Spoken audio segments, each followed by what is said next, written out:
Dr. Zeethkar stared at the data screen in front of him.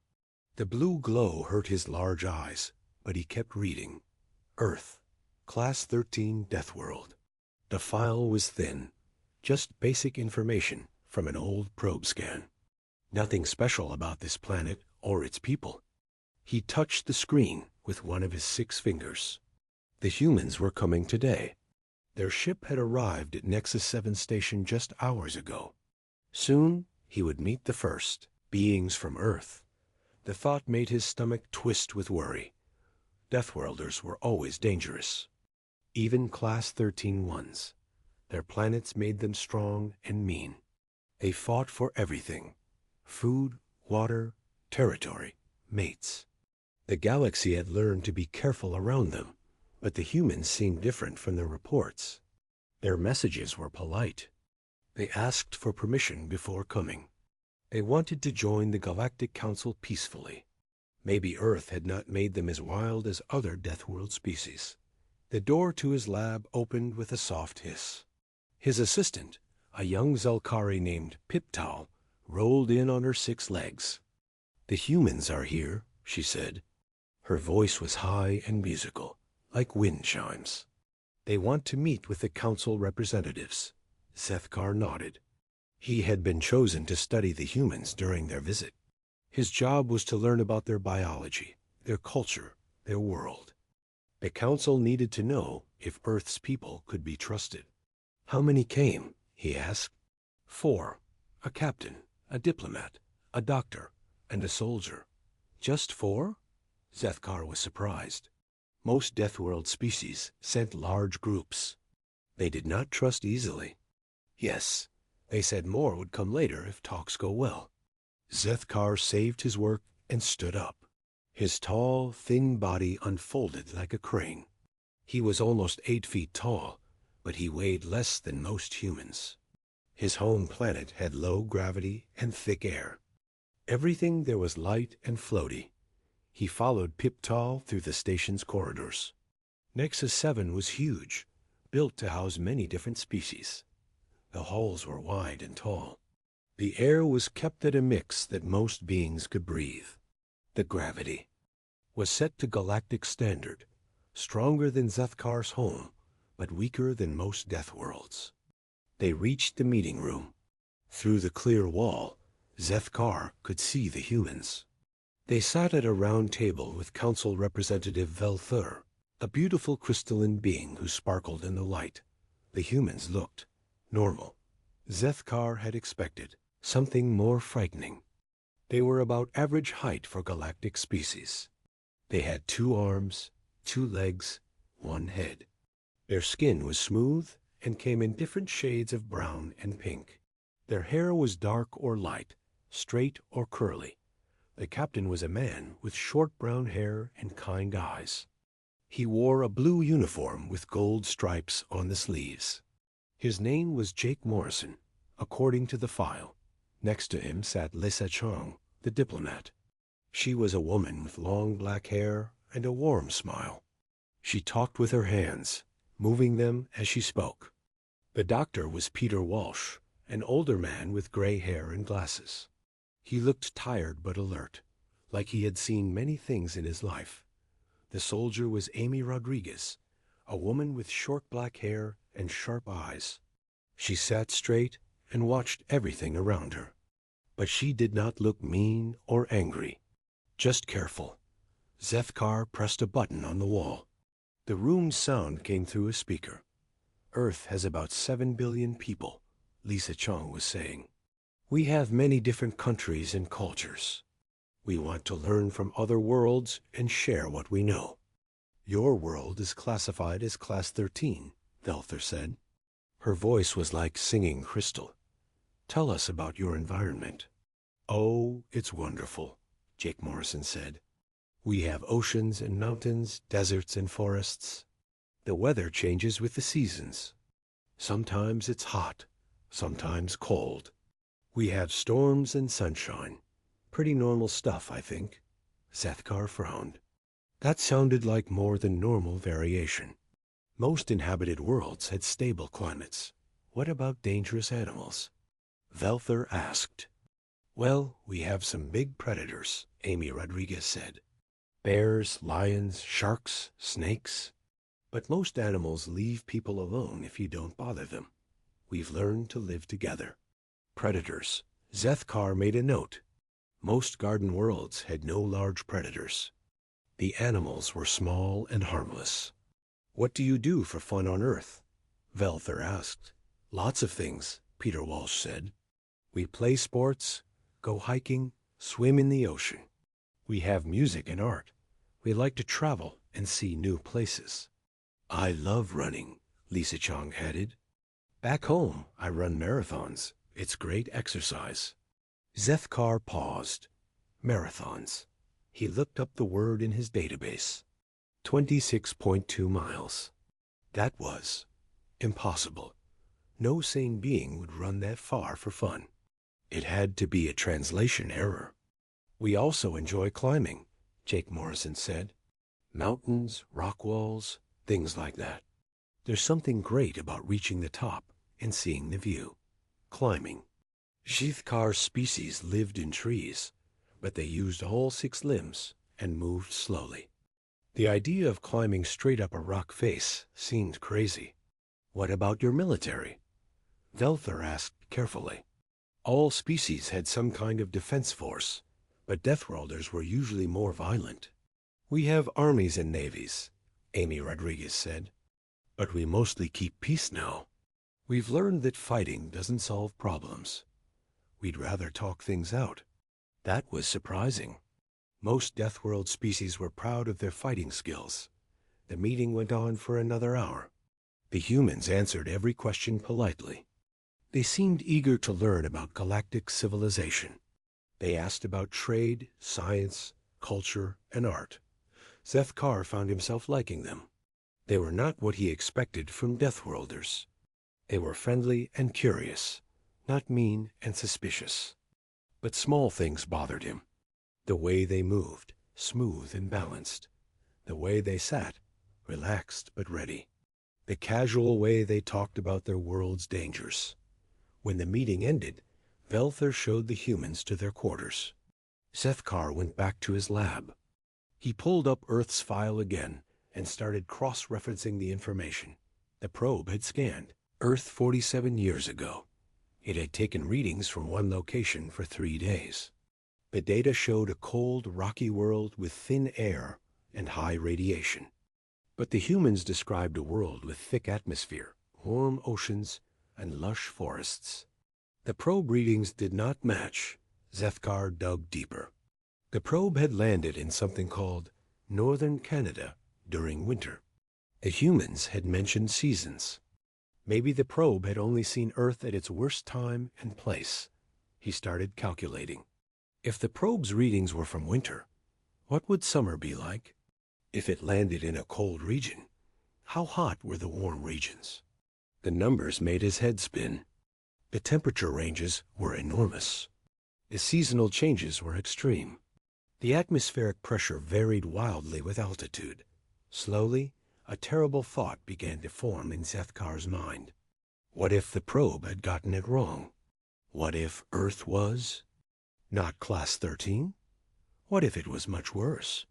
He looked at the humans' quarters on his screen. They were settling in, unpacking their belongings, talking and laughing. They seemed so normal, so harmless. But what if they were not harmless at all? What if they were something the galaxy had never seen before? Zethkar decided he needed to learn more about Earth and its people. Much more. The safety of the entire galaxy might depend on it. The next morning, Zethkar woke up early. He had not slept well. His dreams were full of numbers and questions about Earth. He needed to learn more about the humans. He went to the station's observation deck. It was a large room with windows that looked out into space. Many beings came here to exercise and relax. The artificial gravity was lighter here, and the air was fresh. When he arrived, he saw Lisa Chong running on the track that circled the room. She moved with smooth, easy steps. Her breathing was steady. She did not look tired at all. ZETH single quotes KAR watched her for a while. She had been running for at least 30 minutes. Most galactic species would be exhausted by now. But Lisa looked like she could run all day. She saw him watching and waved. She jogged over to where he stood. "Good morning, Dr. Zefkar," she said. She was not even breathing hard. "Beautiful view from here, isn't it?" "Yes," he said. "You run very well. How long have you been exercising?" "Oh, just about an hour," she said. "I usually do longer runs at home, but this track is nice. I've done about 15 miles so far." 15 miles. In 1 hour. Zefkar felt dizzy. That was not possible. No being could run that far, that fast, and still hold a conversation. "You run 15 miles often?" he asked. "Sure. Back home, I train for marathons. I run about 50 miles a week. More when I'm getting ready for a big race. 50 miles a week." Zefkar tried to imagine it. On his world, traveling 50 miles meant taking a skyship. The idea of running that distance was insane. "What is a marathon?" he asked. "It's a long race, 26.2 miles. Thousands of people do them. It's fun, but tough. My best time is 3 hours and 15 minutes. She said it so casually, like it was normal. Like running 26 miles was something anyone could do. "Does it hurt?" Zefkar asked. "Sometimes. Your legs get sore, and you get tired. But that's part of the challenge. Pushing through the pain, finding your limit, going beyond it.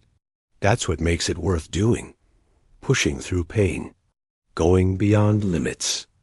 These were not the words of a peaceful species. "I should get back to my run," Lisa said. "Want to join me? I'll go slow." "No, thank you," Zefkar said quickly. "I have work to do." Lisa smiled and jogged away. She moved like a machine, smooth and tireless. Zefkar hurried to his lab. He needed to research human biology. He pulled up medical files from the diplomatic exchange. Dr. Peter Walsh had provided basic health information about humans. Zefkar read through it with growing alarm. Human bones were dense and strong. They could heal from breaks without medical intervention. Human muscles were packed with fibers that could work for hours without stopping. Their hearts were powerful pumps that could speed up or slow down as needed.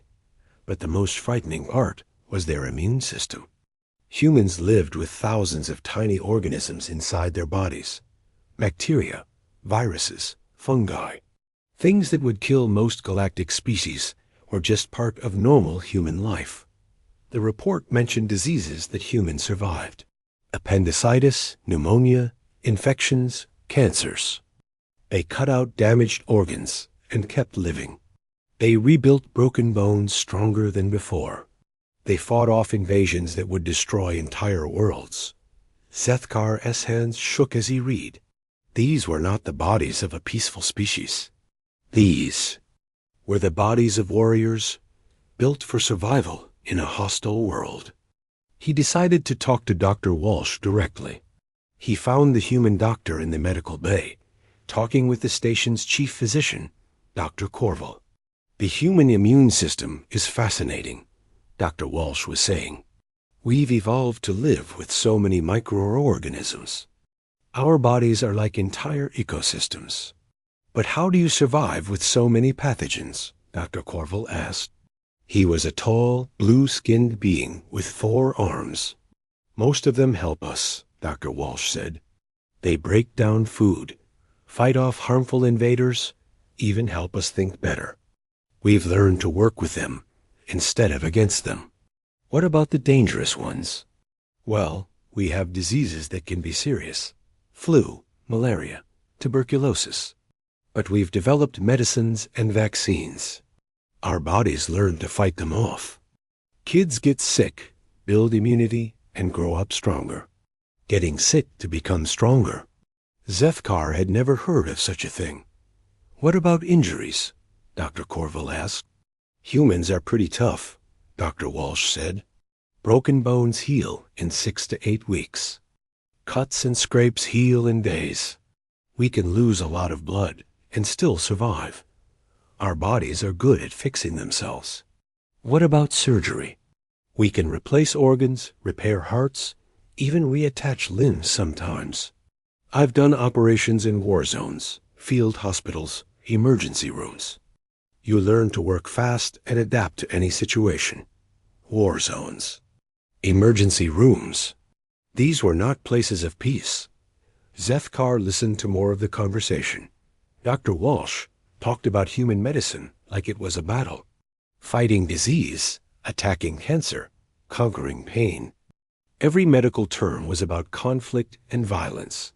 Later, Zethkar found Amy Rodriguez in the security office.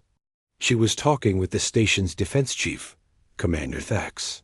"Your species has no major conflicts now?" Thax asked. He was a large armored being with natural weapons. "We've had our share of wars," Amy said, "but we've learned to settle most disputes peacefully. We still have militaries, but we use them more for peacekeeping and disaster relief." "What kind of training do your soldiers receive?" "Basic training is about 12 weeks. We learn weapons, tactics, survival skills, first aid. Then there's specialized training for different jobs." 12 weeks seems short. Amy laughed. "That's just the beginning. I've been training for 15 years.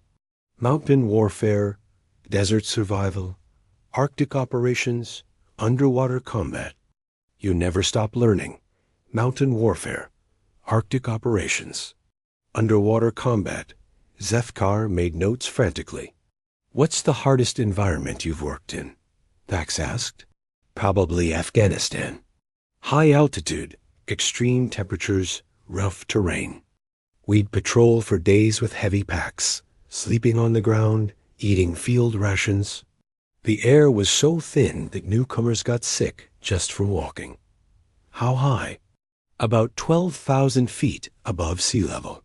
The locals lived there permanently, but it took us weeks to adjust." 12,000 feet. Zethkar checked his database. That altitude would require pressure suits for most species. The air would be too thin to breathe. "What about your home?"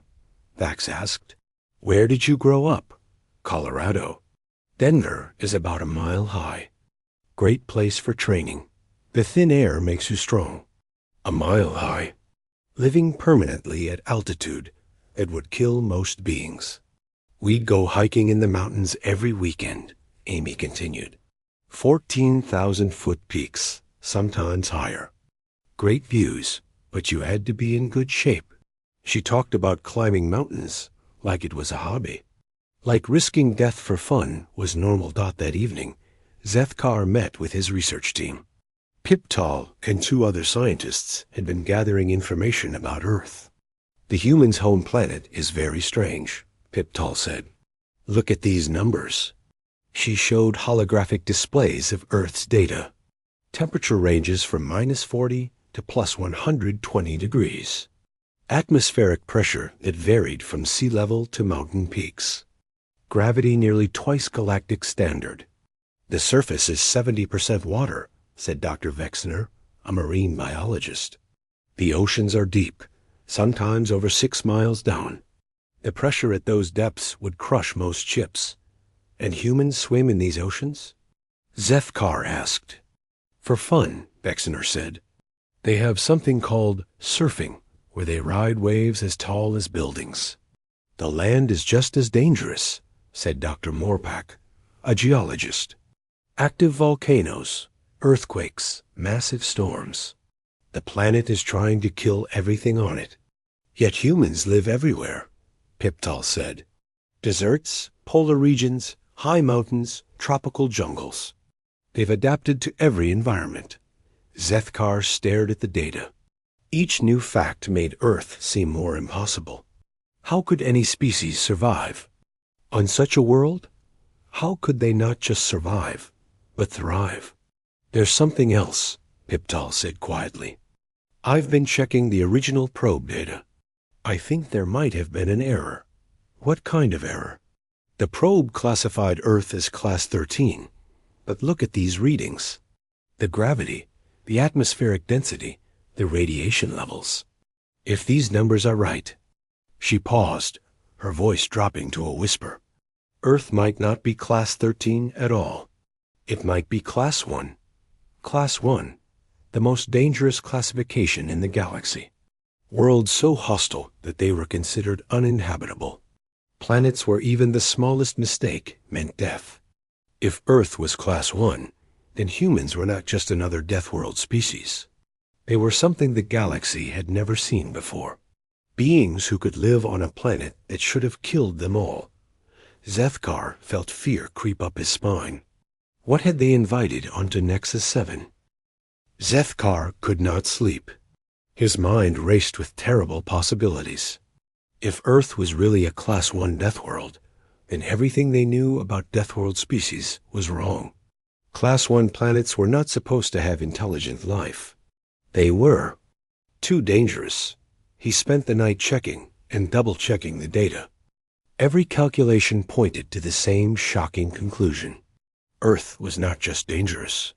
It was one of the most hostile worlds in known space. At dawn, he called for an emergency meeting with the Council's Science Committee.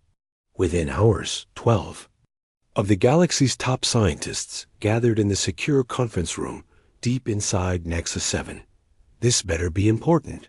Zethkar, said Dr. Kelmoran, the head xenobiologist. She was an ancient Vorthik with silver scales and tired eyes. I was in the middle of critical research. It is, Zethkar said. He activated the holographic display. Earth appeared in the center of the room, spinning slowly. It looked beautiful and peaceful from space. Blue oceans, white clouds, green and brown continents. This is Earth, he said, home to the humans currently visiting our station. It was classified as Class 13 Deathworld 47 years ago. So, said Dr. Haxtell, a crystalline being who studied planetary formation. We have many Class 13 species in the Council. Look at the data, Zethkar said.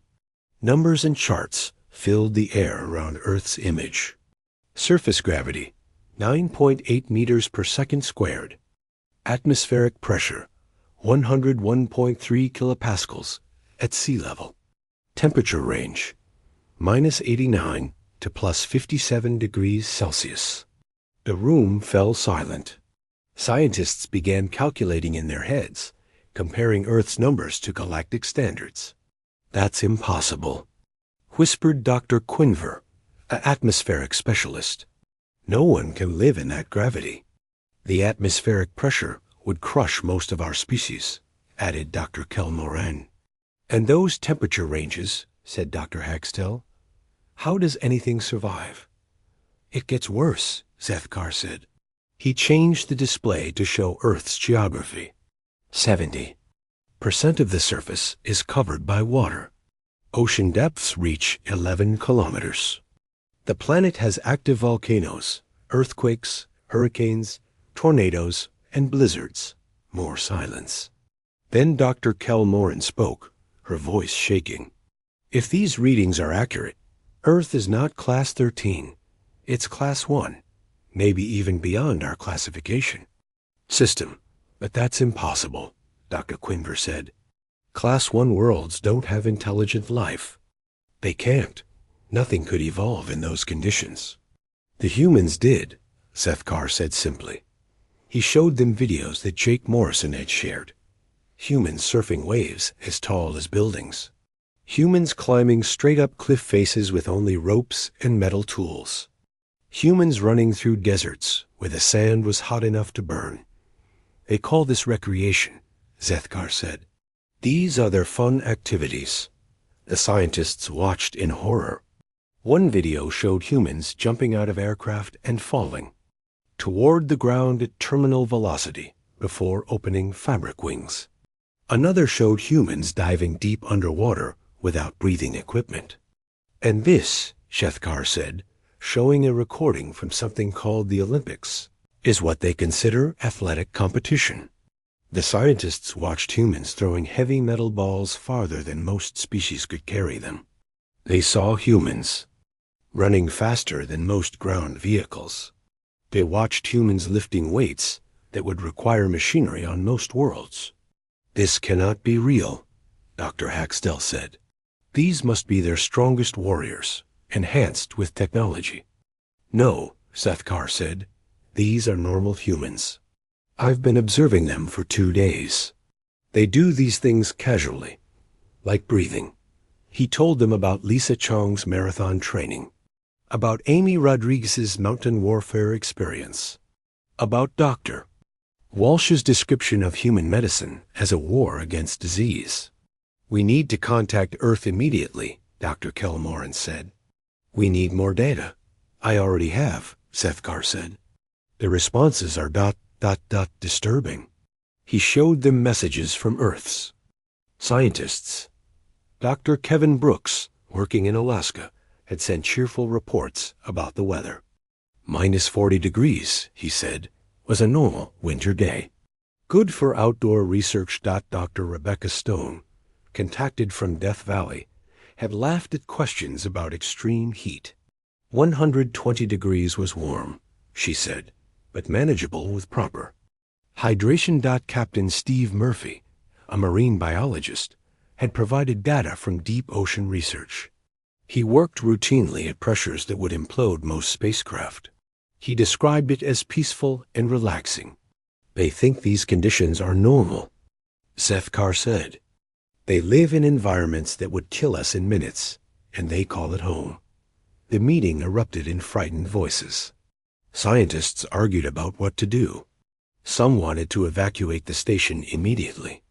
Others wanted to study the humans more carefully. A few suggested that the data must be wrong. Dr. Kelmoran called for order. "We need to inform the full council immediately.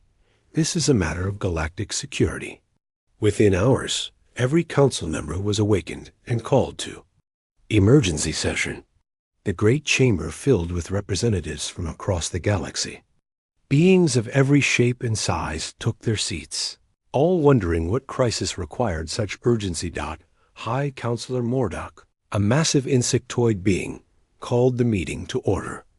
"Dr. Sethkar has requested this emergency session. The floor is yours." Sethkar stood on shaking legs. Around him sat the most powerful beings in the galaxy. Their attention felt like a weight pressing down on him. "Fellow beings," he began, "we face an unprecedented situation. The species we know as humans, currently visiting this station, may represent a threat unlike anything we have encountered." Murmurs rippled through the chamber. Mordock's mandibles clicked impatiently. "Explain," the High Counselor demanded. Sethkar activated the main display. Earth appeared above the chamber, massive and detailed. "This is Earth, homeworld of humanity. Our records classify it as Class 13 Deathworld. But new analysis suggests we made a critical error." He presented his findings. The gravity readings that would crush most beings. The atmospheric pressure that required protective suits. The temperature ranges that meant instant death. "If these data are correct," he concluded, "Earth is not Class 13. It may be the most dangerous inhabited planet in known space." The chamber exploded in noise. Representatives shouted questions and accusations. Some called for immediate action. Others demanded proof. "This is absurd," roared General Kleckstar, a warrior from a high-gravity world. "No species could evolve on such a planet. Your data must be wrong." "The data has been verified by 12 independent scientists," Dr. Kelmoran said, standing to support Sethkar. "Earth appears to be what we would classify as uninhabitable." "Then how do humans exist?" asked Counselor Velther. "That's what terrifies me," Sethkar said. "They don't just exist. They thrive. They've spread across their entire planet, living in every environment. They've turned their world's hostility into strength." He showed more human videos. Humans working in conditions that would require evacuation protocols on most worlds. Humans performing physical feats that seemed impossible. Humans treating life-threatening situations as minor inconveniences. Look at their medicine, he said, displaying human medical procedures. They cut themselves open and repair their organs. They replace body parts with artificial ones. They poison themselves to kill diseases, then heal from the poison. Look at their military training, he continued, showing footage Amy Rodriguez had shared. They practice surviving in every hostile environment their planet offers. Arctic cold, desert heat, high altitude, deep water. They train by putting themselves in danger. And this, he said, showing recordings of human cities, is how they live normally. Millions of them packed together, building upward into the sky, creating artificial environments even more complex than their natural ones. The chamber fell silent as the implications sank in. If humans could do all this on their own world, what could they do on easier planets? If they saw Class 1 conditions as normal, how would they view the rest of the galaxy? We need to consider containment protocols, said General Kleckstar. If they are this dangerous, we cannot let them spread. They've shown no aggression, Melthar protested. They came here peacefully, seeking friendship. A predator often appears peaceful, Mordok said, until it strikes. The debate raged for hours. Some council members wanted to isolate Earth immediately. Others argued for careful study. A few suggested that humans might be valuable allies precisely because of their abilities. What do we know about their intentions? Asked Councillor Sepihira, a wise old being who rarely spoke. They seem genuinely peaceful, Sethkar admitted, but they may not understand their own nature. They see their abilities as normal. They don't realize how dangerous they appear to us.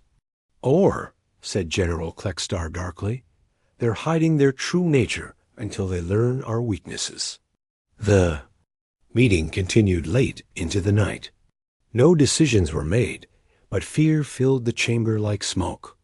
For the first time in galactic history, the Council faced a species that might be beyond their understanding. Meanwhile, in their quarters, the 4 humans slept peacefully. They had enjoyed their day, meeting new species and learning about galactic culture. They looked forward to tomorrow's discussions about trade and scientific exchange. They had no idea that their very existence had thrown the galaxy into crisis. They didn't know that their casual D. The emergency session stretched through the night. By morning, the Council had split into 3 groups. The isolationists, led by General Kleckstar, wanted to quarantine Earth immediately. The integrationists, led by Councillor Velther, argued for careful contact and study. The undecided sat in the middle, too frightened to choose either path. High Councillor Mordek called for a vote on emergency protocols. The chamber filled with tension as representatives prepared to decide humanity's fate. Before we vote, said Councillor Sepihira, I request that we bring in additional experts. This decision will affect the entire galaxy. We must be certain of our facts. Mordek's mandibles clicked in annoyance, but he could not refuse the elder. Councillor's request. Very well. We will recess for 24 hours while experts are summoned. As the council dispersed, Zethkar felt exhausted, but also worried. He had started something that could not be stopped. Whether the humans were dangerous or not, their lives now hung in the balance. Across the galaxy, emergency messages went out. The Council's top xenobiologists, climatologists, and military analysts dropped everything to travel to Nexus 7. They came in fast ships, carrying the most advanced equipment available. Dr. Crixfall arrived first. She was the galaxy's leading expert on Deathworld biology, a stern woman who had studied the most dangerous species in known space. Her ship docked at Nexus 7 just as the humans were having breakfast. Show me everything, she said to Zethkar. Every piece of data, every observation, every recording. They spent hours going through the files. Dr. Crixfall said nothing, just absorbed information like a sponge. She watched videos of humans performing impossible physical feats. She studied medical reports about human durability. She analyzed atmospheric readings from Earth. "I need to examine the humans directly," she finally said. "That might be difficult. They don't know they're under investigation. Then we'll have to be subtle." Meanwhile, on Earth, confusion grew. The human government had received dozens of strange requests from the Galactic Council. They wanted detailed information about Earth's environment, human biology, and survival capabilities. President Helen Martinez sat in the Oval Office with her science advisor, Dr. Carl Johnson. They stared at the latest message from the aliens.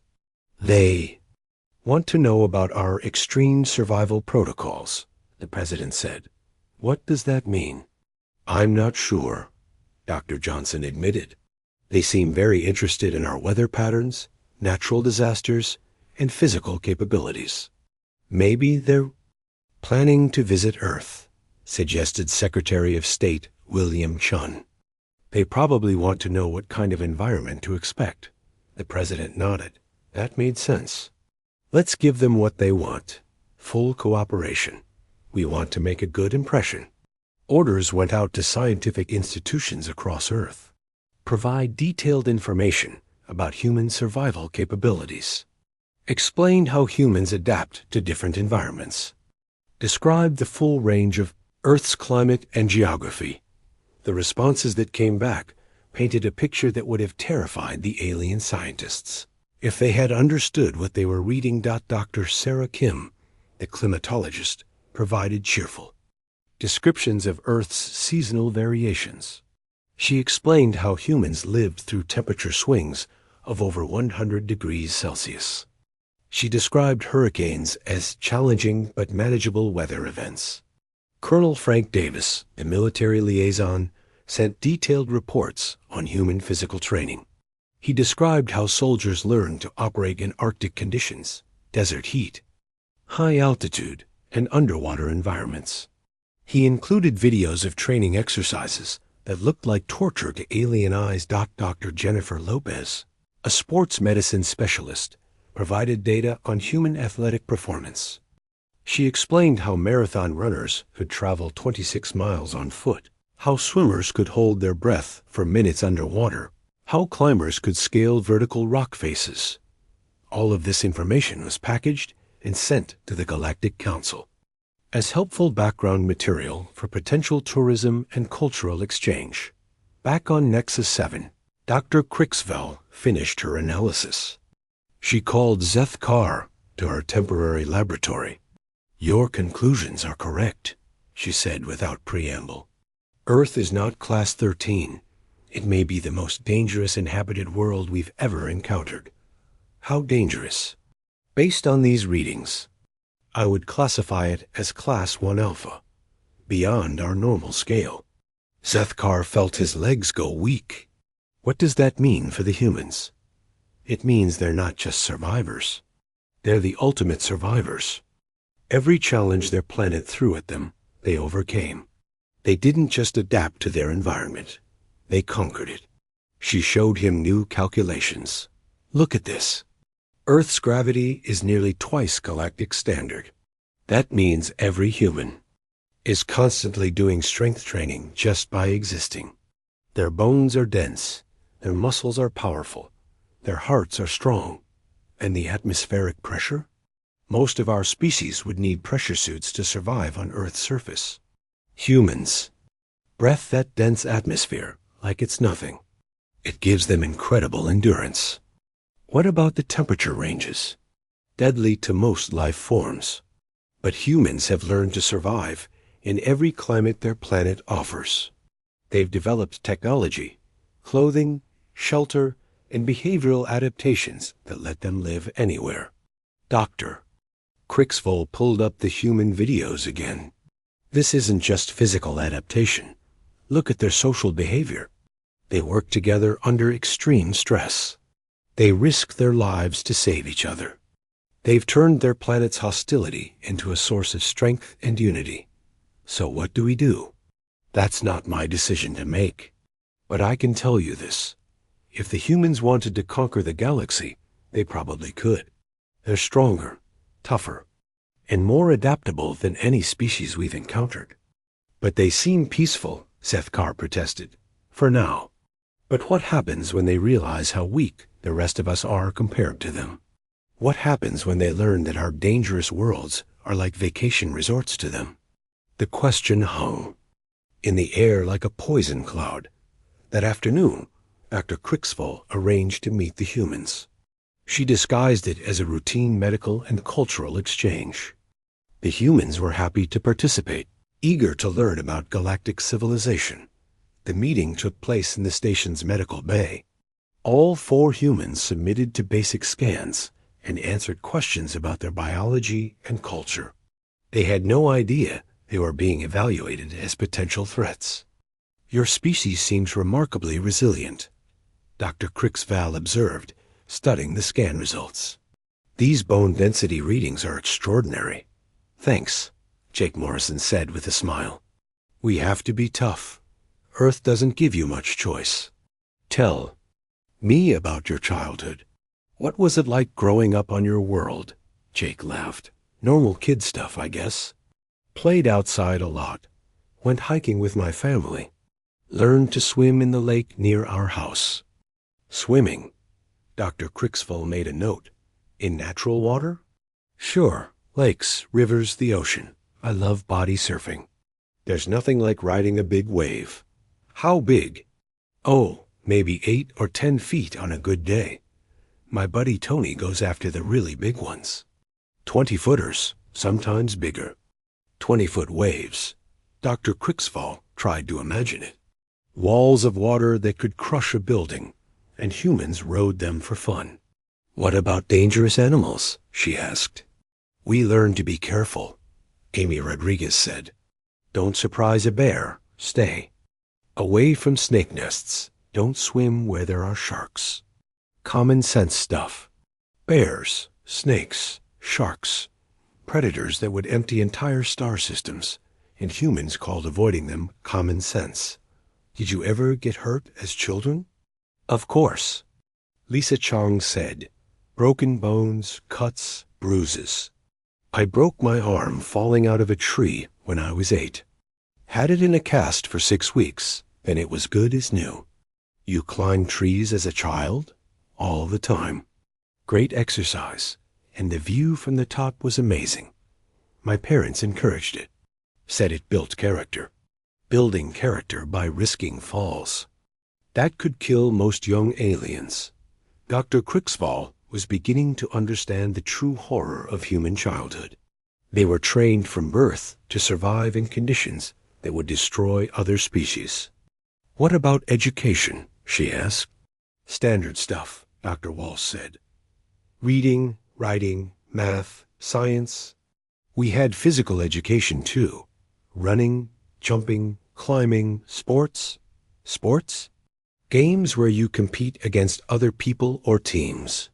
Football, basketball, wrestling, martial arts. I played football in high school. What is football? 2 teams try to move a ball down a field. The other team tries to stop you. There's a lot of running and tackling. Tackling? You know, knocking the other player down. It's all part of the game. Deliberately knocking down opponents. For fun, Dr. Crixfall made more notes. We also had survival training in school, Amy added. Camping trips, wilderness skills, first aid. Everyone learned how to take care of themselves. In emergencies. Survival training for children. Emergency preparedness as standard education. These humans were raised like soldiers from birth. The interview continued for hours. Every innocent answer revealed new horrors. Humans casually described living through natural disasters, surviving accidents that would kill other beings, and treating life-threatening situations as learning experiences. When it was over, Dr. Crixfall felt sick. The humans were even more dangerous than the data suggested. They weren't just physically superior. They were mentally conditioned for survival in ways that made them potentially unstoppable. That evening, She presented her findings to the council. The great chamber was packed. The alarm woke everyone on Nexus 7. Red lights flashed in the corridors. Emergency announcements echoed through the station in dozens of languages. The solar flare had been massive, bigger than anyone expected. Critical systems were failing. In the council chamber, panic spread like wildfire. Representatives who had been arguing about human threats now faced a more immediate danger. The station's atmospheric processors were damaged. Backup power was failing. They had maybe 6 hours before life support collapsed completely. All available personnel to emergency stations, came the announcement. This is not a drill. High Counselor Morduk's voice boomed over the chaos. Emergency Protocol 7. Begin. Evacuation procedures. But there was a problem. The solar flare had also damaged many of the escape pods and transport ships. There weren't enough working vessels to evacuate everyone. In their quarters, the 4 humans woke to the alarms. Jake Morrison was the first to understand what was happening. Emergency on the station, he said, pulling on his uniform. Sounds serious. They met in the corridor, all dressed and alert within minutes. Other beings stumbled around in confusion, but the humans moved with purpose. Captain Morrison, came a voice. It was Commander Thax, the station's security chief. He looked panicked. We need all hands to help with emergency procedures. Of course, Jake said. What can we do? The atmospheric processors are in the lower sections. The environment down there is challenging. High heat, toxic gases, extreme pressure. We're having trouble getting repair crews to the damaged systems. How? Challenging? Amy Rodriguez asked. 60 degrees Celsius. Atmospheric pressure 3 times normal. Poisonous gases that require full environmental suits. The humans looked at each other. Amy spoke first. That's hot, but manageable, like working in a desert. And we've all trained in high-pressure environments. The toxic gases are the real problem, Dr. Walsh added. But if we have basic breathing equipment, we should be fine for a few hours. Commander. Thax stared at them. You want to go down there? Someone has to, Jake said. We're probably the best suited for it. But the conditions would kill most beings. Most beings aren't from Earth, Lisa Chong said with a smile. Within an hour, the humans were suited up and heading to the lower levels. They wore basic environmental suits, nothing like the heavy protective gear other species would need. They moved quickly and efficiently through the damaged sections. Dr. Zeth Carr watched from the control room, amazed. The environmental readings from the lower levels showed conditions that would require evacuation on most worlds. But the humans worked steadily, talking and joking as they repaired damaged systems. Temperature is rising to 70 degrees, reported the monitoring station. Copy that, came Jake's voice over the radio. Getting warm down here. Amy, can you pass me that wrench? 70 degrees Celsius. Hot enough to cook most organic matter. And Jake Morrison was asking for tools like he was fixing a car in his garage. Pressure is increasing, came another report. Now at 4 times standard. Feels like diving deep, Amy said over the radio. Remember that wreck we explored off Hawaii, Captain? This is about the same pressure. They had explored shipwrecks underwater at crushing pressures. For fun, Dr. Crixville arrived in the control room, drawn by reports of the humans' activities. She watched the environmental readings with growing disbelief. This is impossible, she whispered. No one can work in those conditions. The humans can, Sethkar said. On the monitors, they could see the humans moving through the damaged sections. They lifted heavy equipment that normally required mechanical assistance. They worked in spaces so hot that metal was warm to the touch. They breathed recycled air and pressure that would collapse most lungs. And they did it all with calm efficiency, like they were fixing problems in their own homes. "Reactor coolant line is repaired," Dr. Walsh reported. "Moving to the atmospheric processor now." "Be careful down there," came Commander Fax's voice. "The radiation levels are elevated." "How elevated?" Lisa asked. 20 times normal background radiation." "That's not too bad," she said. "Like working near a nuclear power plant. We'll be fine for a few hours." 20 times normal radiation. Exposure that would require immediate medical treatment for most species. And Lisa Chong called it not too bad. The repair work continued for 4 hours. The humans moved through the station's most dangerous areas, fixing systems that other beings couldn't even approach. They worked as a team, anticipating each other's needs, solving problems with the kind of adaptability that came from surviving on a world that constantly tried to kill them. "Last system online," Jake reported finally. "Atmospheric processor is running at full capacity." Cheers erupted in the control room. The station was saved. When the humans returned to the upper levels, they found a crowd waiting for them. Beings from dozens of species had gathered to see the heroes who had saved the station. But the humans looked confused by the attention. "It wasn't that hard," Jake said when Commander Fax tried to thank them. "Just basic emergency repair work." "Basic?" Fax repeated. "You worked in conditions that would kill most of our repair teams." "Really?" Amy looked surprised.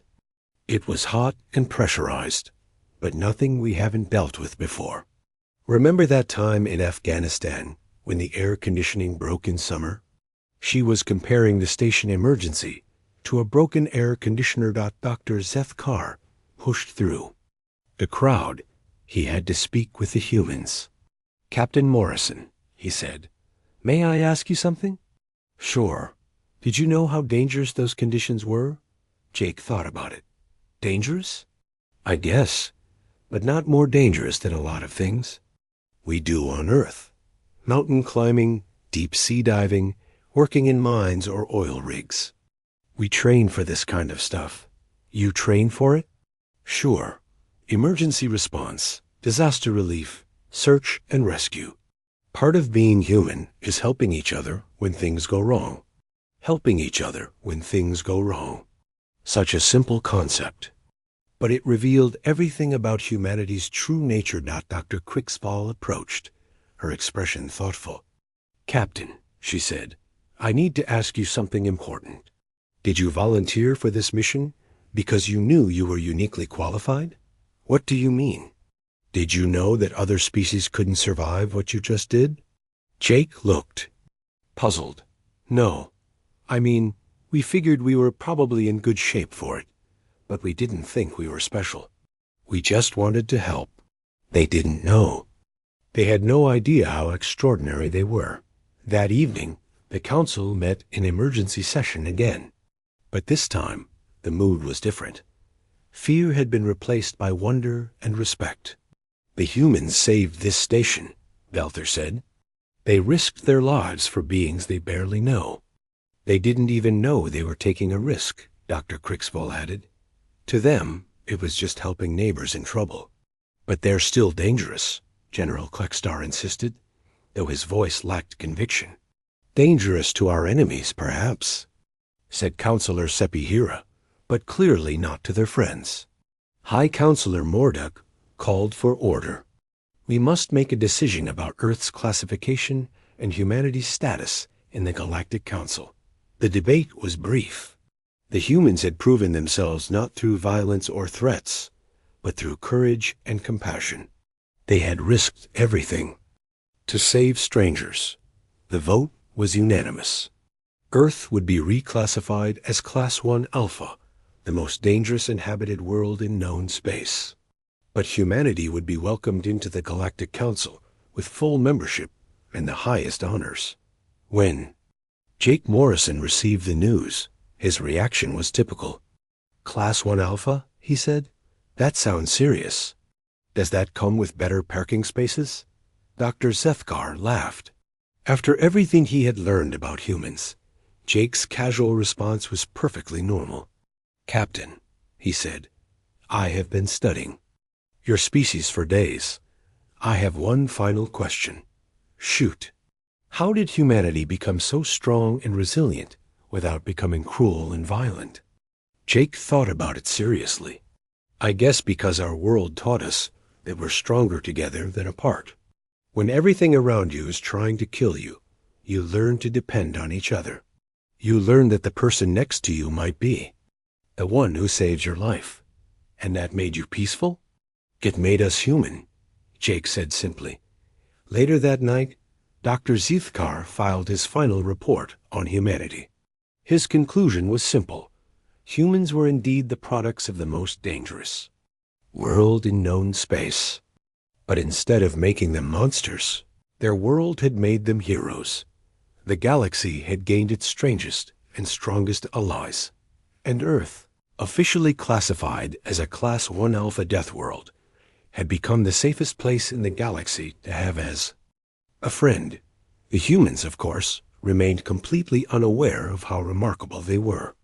They were too busy planning cultural exchanges and asking if anyone wanted to see videos from their upcoming Olympics. Some things, Seth Carr reflected, never changed. Humans would always be human, no matter how extraordinary they turned out to be.